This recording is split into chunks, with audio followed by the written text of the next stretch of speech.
Goddag. Det her det er min mundtlige aflevering om enzymer og aktiver, og den er selvfølgelig lavet af mig, Oliver. Først er det virkemåde, og så bliver vi spurgt om forklar figuren. Og det kan vi så vise, at det her tilbage igen. Og det kan vi så se, at det her det er en proces, der illustrerer en enzym. Det her det er et lidt bøvlet ord.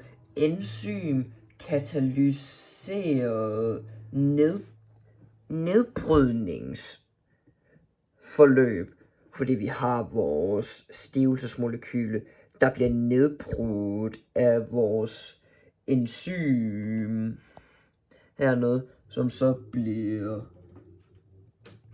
lavet om til vores maltose. Og 2 sekunder, hvis jeg lige får husket det rigtigt. Så er det, hvor så det her, det kan være et stort stykke kulhydrat, eller stivelsen, der nedbrydes til de mindre dele, altså maltosen, ved hjælp af enzymet. Nu kan vi komme til den her side med spejlægget. Det her er reaktionshastighed og temperaturoptimum. Og så har vi en lille, der hedder noget, forklare figuren og billedet. Så det tager jeg bare lige her.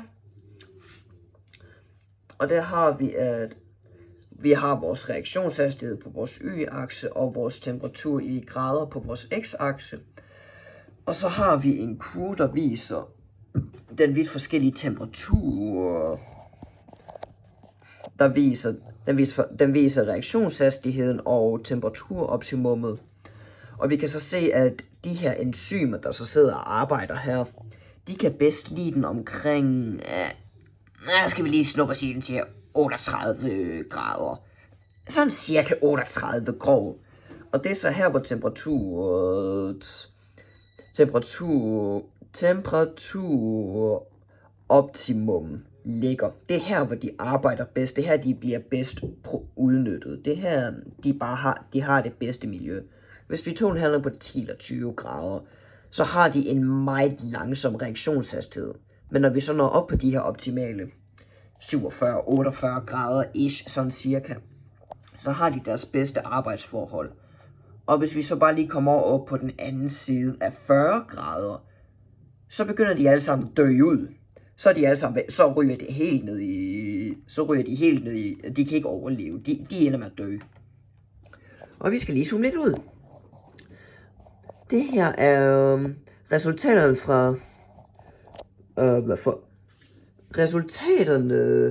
fra vores resultater fra spytanalysen, og det har vi så vores billeder af herovre. De billeder, du har sendt os, hvor vi kan se spyt, stivelse, glukose og vand. Det her er så alting, og så kan vi se med spyt, stivelse, alt sammen i forskellige niveauer, alt det her hernede. Og det er fordi, at vi har jod og kalium og plus spyt. Så har vi, jeg kommer bare til, sorry, det er et langt ord, og jeg er ikke god til de lange ord, så jeg kommer bare til at sige jod. Så det er jod plus spyt, jod plus stivelse, jod plus glukose og jod plus vand. Og det har sådan cirka lagt her i, det har lagt i stuetemperaturen, og man kan se, at de har haft nogle vidt forskellige reaktioner. For eksempel jod og stivelse blev med det samme sort. Så bliver vi også spurgt om, forklare desuden, hvordan I starten har lavet Den del, den forstår jeg ikke lige helt. Det er jeg meget sorry overfor.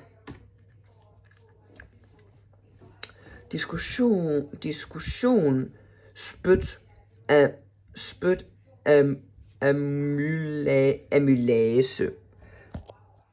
Jeg ved ikke, hvor vores resultater for den der blev af. Jeg ved det ikke. Og jeg kan ikke finde dem. Men hernede i for helvede. Hernede, besvar hvad stivelse er opbygget af inddrage nedstående figurer, og det er så det her. Og det kan vi så se, at det stivelse af et stivelsen her er et kulhydrat, der er opbygget af mange gentagende, altså den samme opbygning af et glukosemolekyl, eller hvis jeg husker rigtigt, så er det druesukker. Og figuren her, den viser kæden af vores glukoseenhed.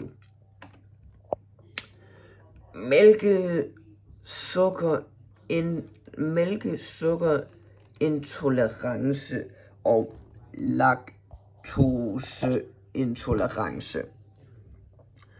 Vi kan se vores laktose lige her, og den siger, hvad er laktose opbygget af? Find den binding, som laktase klipper over, og den binding, det er lige her, der siger den shing, og den bliver klippet over. Forklar figuren til højre. Her kommer vi over i noget geografi, hvor vi kan se de lysere steder, som USA, store dele af Europa har 0-20% laktoseintoleranter, hvilket er laktoseintolerant, hvis man mener, at hvis en mutation mennesker har udviklet, fordi det er ikke meningen, vi skal kunne tåle laktose. Og så er det her i lande som for eksempel Argentina, visse dele i Brasilien, Uruguay, mellem Sydafrika og Kina, der har de en meget høj laktoseintolerance, fordi de har ikke opbygget den samme immunitet. Så der vil man finde mange flere, der vil have laktoseintolerance, end for eksempel i Danmark. Den her, den forstod jeg virkelig ikke, og jeg kan stadig ikke finde vores resultater, så det er jeg igen sorry overfor. Men jeg kan det her. Hvad kan man gøre for at hjælpe mennesket med laktoseintolerance? Og det kan man gøre, man kan for eksempel have, lad mig lige holde den her ordentligt. Man kan have laktosefrie alternativer, altså det er nok den mest direkte hjælp at have laktosefri mælk, smør, yoghurt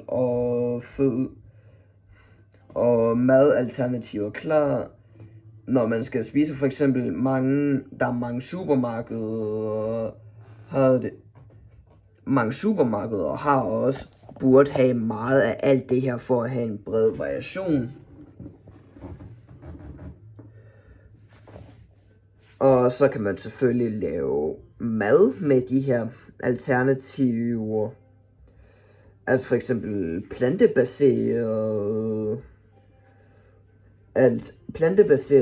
alternativer, for eksempel mandel og sojamælk er, hvis jeg husker rigtigt, uden at få den. Og så skal man også man skal være meget opmærksom, hvis man er laktoseintolerant, og det kommer an på, hvor slem grad det er. At man skal holde øje med, at den mad, man kigger, og så nok sørge for tydelig markering. Det var det. Farvel.